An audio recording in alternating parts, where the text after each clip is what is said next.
Hi, good morning, my dear student. My name is Rocio, your English teacher. Yes, your teacher Gio.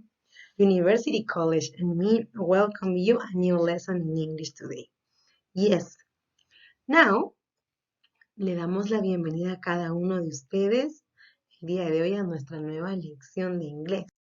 ¿Sí, chicos? Pero antes de continuar con nuestro trabajo, les voy a asignar un trabajito por el Día del Padre que se avecina. Entonces, esta actividad vamos a aprender y vamos a sorprender a papá con una linda canción de inglés.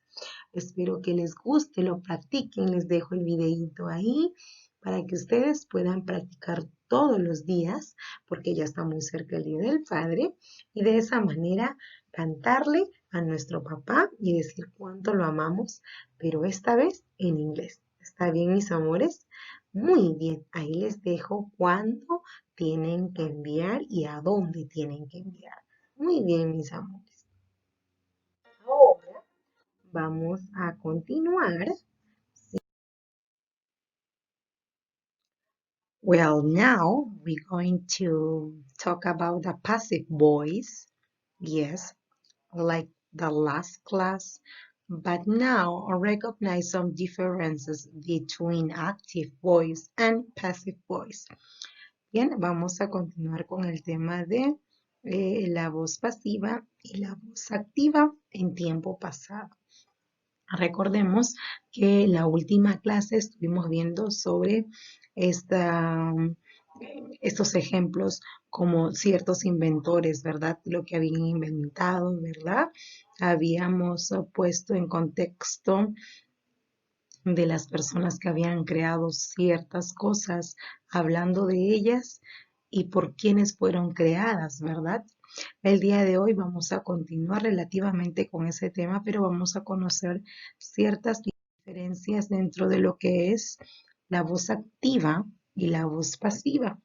Ya nosotros reconocimos en la clase anterior, vuelvo a reiterar, lo que era la voz pasiva en tiempo pasado.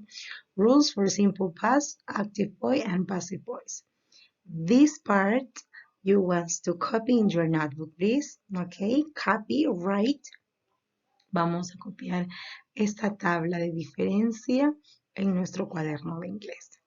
Mientras tanto, les voy ahora a prestar mucha atención para ver ciertas diferencias en las cuales vas a ver que no es muy complicado de entender.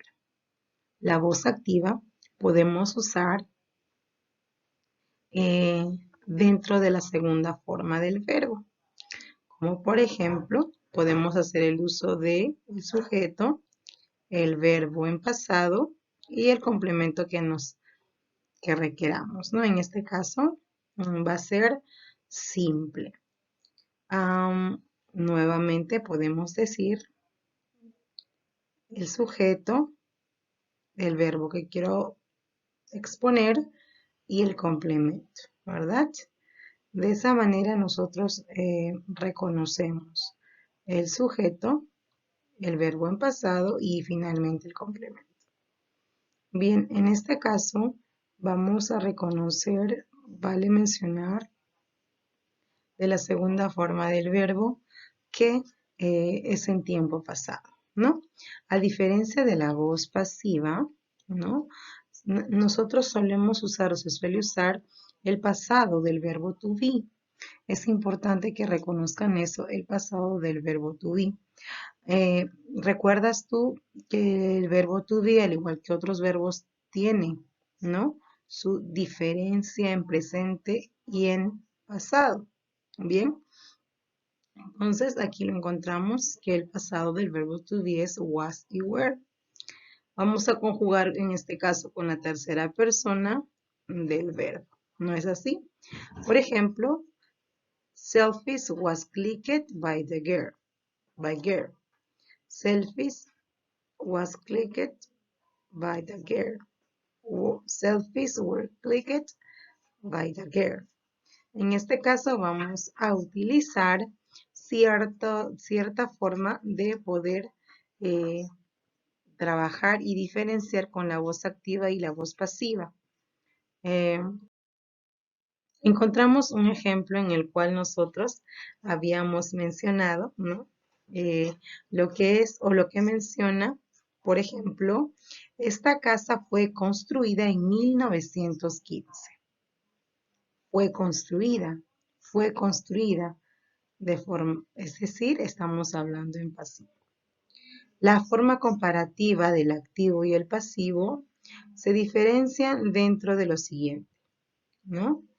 El sujeto y dentro de ello vamos a reconocer el objeto, ¿verdad? Es decir, esto está en forma activa. Someone, que viene a ser el sujeto, someone, built, construir, construyó.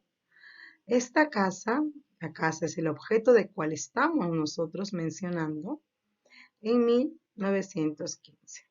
Una oración común y corriente en la cual de alguna forma podemos reconocer con facilidad, ¿no? Generalmente. En el otro ejemplo tenemos this house, que viene a ser esta casa, was built in 1915. 1915. Esta casa fue construida en 1915.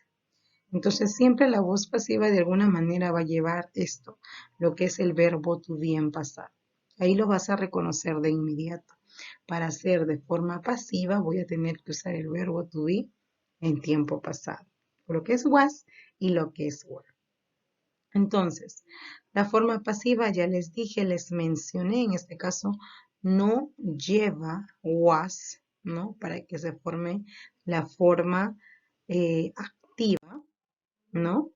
La forma pasiva del verbo to be, ¿no? Como es am, como es is, como es are, y was y were, que es en tiempo pasado. A eso vamos a sumar el pasado participio de algún verbo, ¿no? Como por ejemplo puede ser close, paint, ¿no? Eaten, caused, etc.